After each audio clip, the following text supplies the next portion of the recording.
पूरी दुनिया में मशहूर, भारत की सबसे बड़ी और पुरानी, राष्ट्रीय और अंतर्राष्ट्रीय पुरस्कारों से सम्मानित नौटंकी लोक संगीत की पहचान गंगा प्रस्तुत करते हैं अपनी नई नौटंकी।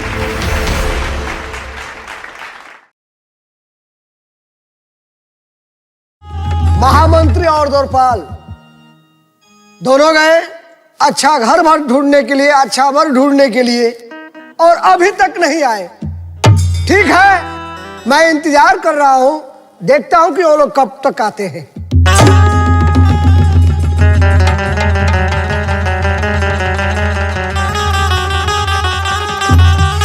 महाराज की जय हो।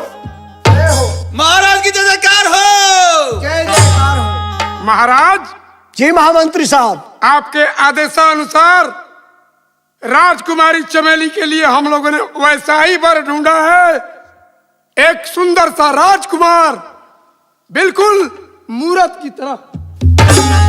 क्या राजकुमार? जी, बहुत खुशी का बात है ये।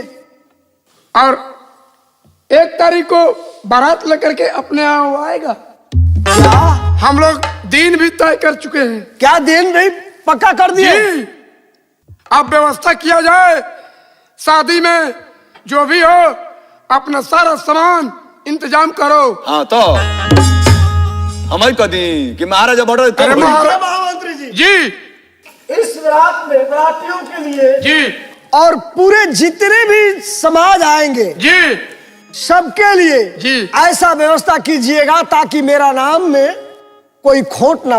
महाराज आप चिंता न करें, बारातियों के साथ साथ घरातियों के लिए भी मैं पूरी व्यवस्था करूंगा ताकि किसी को भाई किसी चीज की कमी न हो। तब का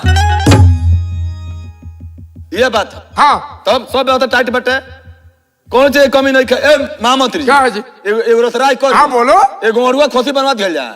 रमन, शादी में ऐसा बनवाएगा ना नहीं? पुलाव हट, हैं? पुलाव बनेगा। हाँ, पुलाव शाकाहारी व्यवस्था की। हाँ, शाकाहारी। हाँ, लिट्टी मांसाहारी नहीं। लिट्टी हाँ वो चलेगा। हाँ ठीक बताइए, व्यवस्था रही पूरी पुलाव है, पुलाव बोलो। तो महाराज चलिए व्यवस्था में लग जाए ताकि 1 तारीख को बारात आने वाली है। हाँ ठीक है महामंत्री जी, और सभी के यहाँ ये खबर पिठा देना कि महाराज के यहाँ दरबार में 1 तारीख को बारात आएगी। सिपाही सभी जी लोग महामंत्री जी बोलिए। तुम चारों तरफ घूम कर सभी प्रजाओं में ये खबर दे दो, 1 तारीख को महाराज की छोटी पुत्री चमेली की बारात आने वाली है। जैसे आज्ञा महाराज, सभी लोग इस शादी में शामिल हो जाए। जैसे आज्ञा। आओ चलिए।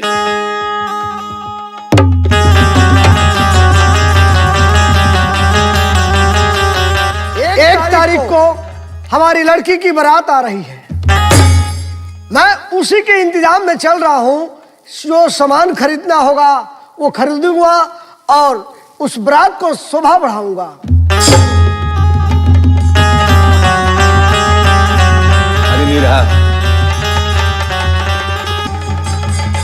आज 1 जनवरी है। हाँ महाराज। और रिश्ता तय हो गया हनुमान सिंह के यहाँ। जी महाराज। रात लेकर हमें जना हनुमान सिंह के दरवाजे पे। हाँ महाराज। द्वारपाल, हाँ। क्या तुम लोग रेडी हो? हाँ महाराज। बराती सभी लोग द्वार पर आ पहुंचे हैं। हाँ और लोरम का बैंड आ गया है। हाँ और वो भांगड़ा कहाँ का था? सुल्तानपुर का। हाँ सब आ भी आ गया। गया। हाँ सब आ गया महाराज। एक काम करो जी। यहाँ से नाचते झूमते हुए बैंड वालों को कह दो कि अपना बैंड बजाए और भांगड़े वाले अपना भांगड़ा बजाए। ठीक है महाराज। और नाचते झूमते हुए यहाँ से चला जाए। जी जो आ गया। जाओ बजाओ बजाओ।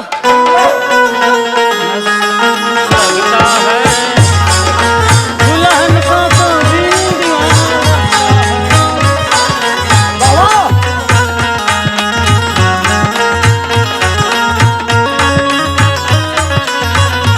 बढ़िया से डांस करो, डांस करो बढ़िया से।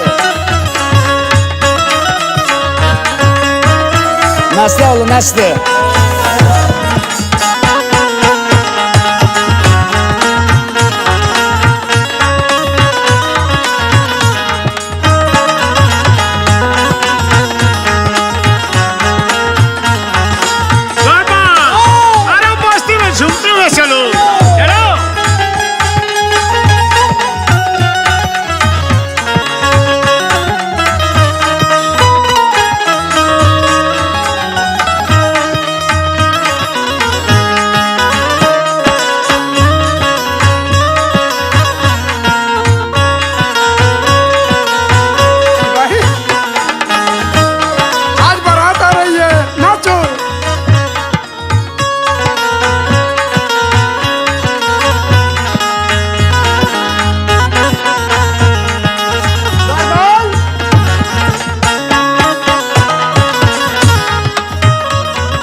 तैयारी सब हो चुकी है? सारी तैयारी पूरी हो चुकी है, बारात आने ही वाली है। अब सखी सहेलियों को बुलाया जाए, गीत मंगल गवाया जाए। सखिया सहेलिया दरबार में हाजिर हो।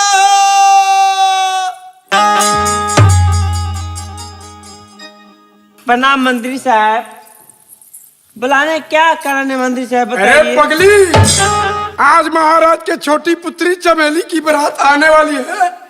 इस खुशी में तुम लोग मंगल गीत गाओ, नाचो गाओ और खुशियां मनाओ। ठीक है मंत्री साहब, जैसा आपका गया हो मंत्री साहब। अरे गाई के गोबारे महादेवा आंगनाली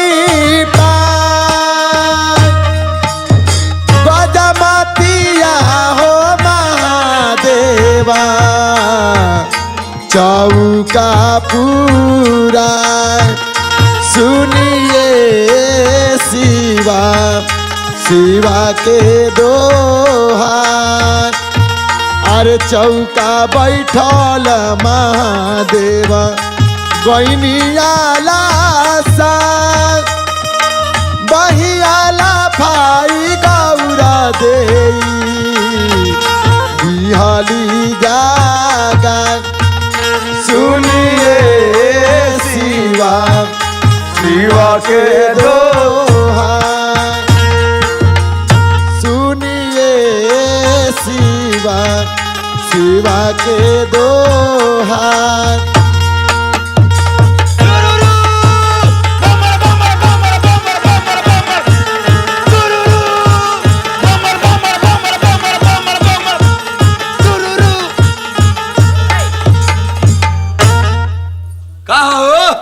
टुरु भोमो भोमर कहले बार बैंड आइल बा बैंड।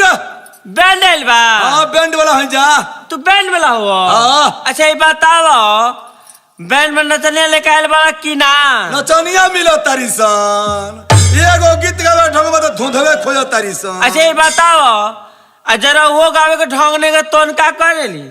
जाना के नगे गावे के ढंग तो हमन रिकॉर्डिंग पार्टी नकली रिकॉर्डिंग लेडीज बन के चलावत तारी सन। हाँ, अगरो से वो ढंग ले तोन का करेली? जाना के नगे कुछ करे के ढंग तो हमन टोरे में चढ़ के मांगो तारी सन। कैसे रे हो?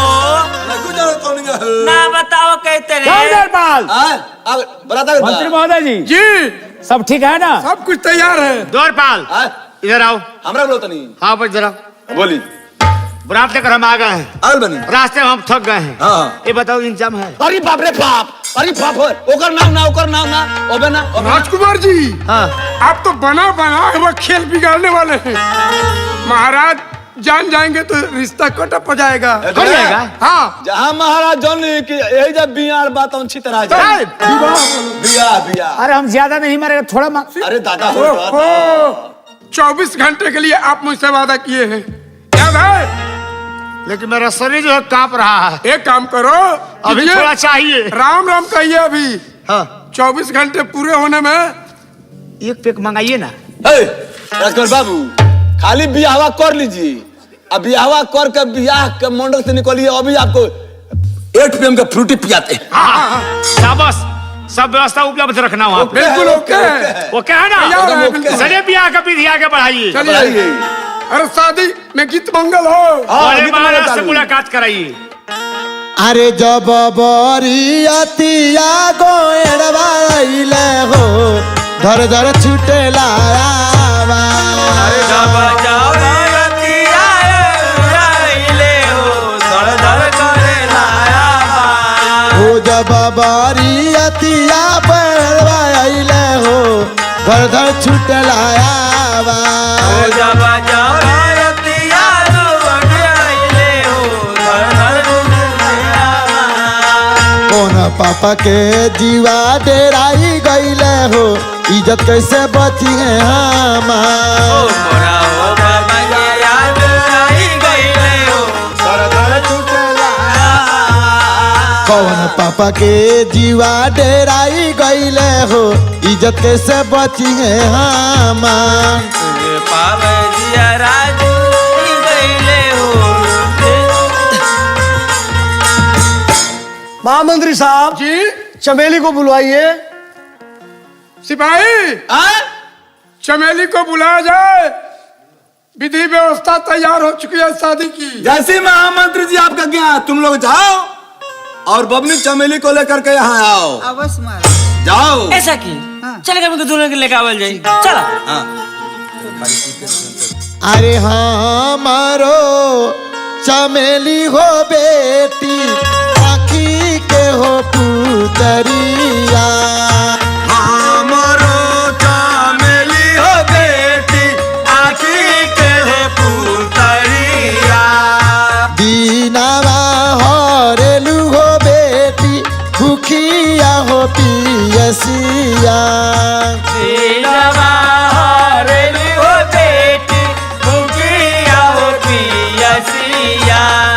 रतिया हरेलू हो बेटी, बाबा सुख हो निंदिया।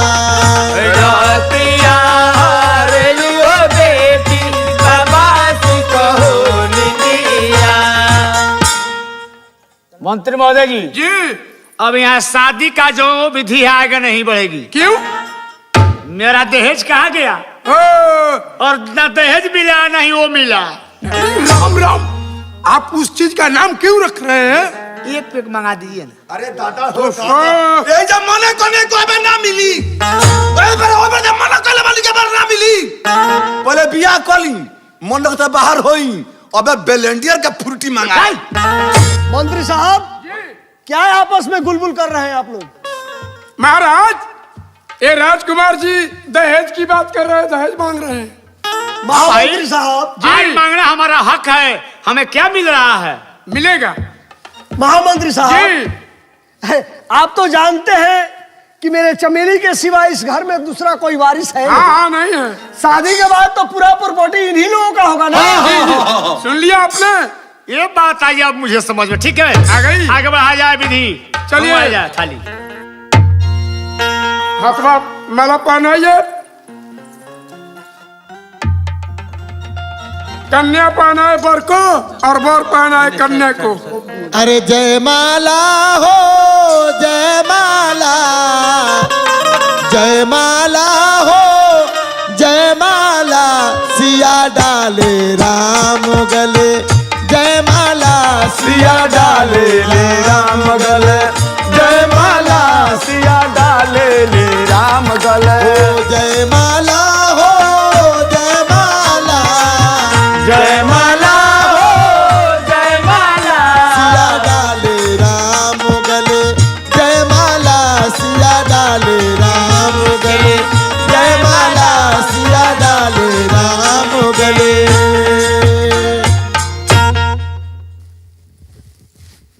बेटा और चमेली, मैं देखो दोनों को हाथ बाहर पकड़ा रहा हूं। आज से इस रस्म को जन्म जन्म तक तुम लोग निभाना। तुम्हारा भाग्य विधाता मैं था और आज मैं तुम्हें भाग बना रहा हूं। जाओ तुम लोग राजी खुशी के साथ रहना। मंत्री महोदय जी अब विदाई किया जाए। चलो विदाई का रस्म पूरा किया जाए। विदाई। बाबुल की दुआएं लेती जा, जा तुझको सुखी संसार मिले।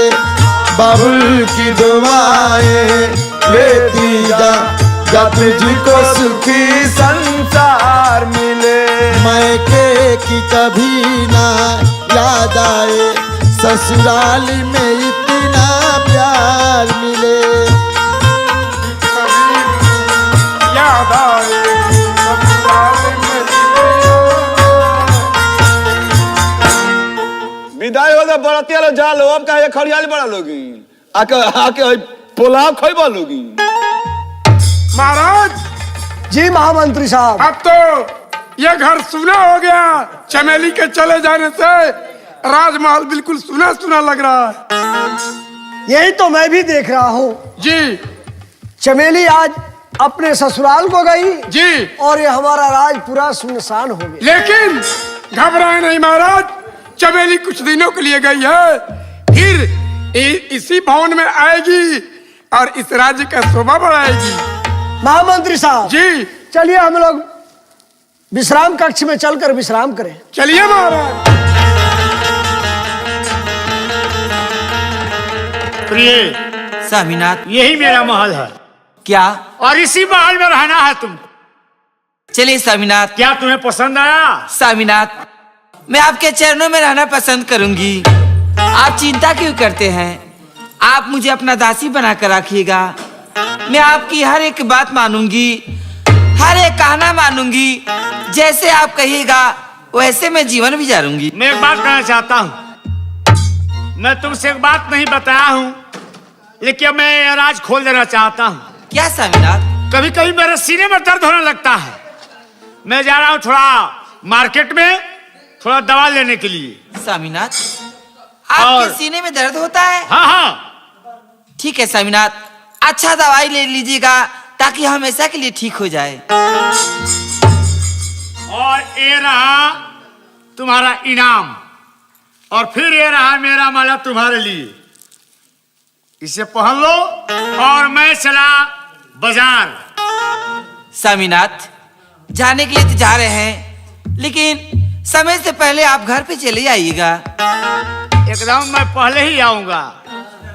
लेट नहीं ना कीजिएगा। नहीं नहीं, मैं लेट नहीं करूंगा, बहुत जल्द ही आऊंगा। आप मुझे आशीर्वाद दीजिए।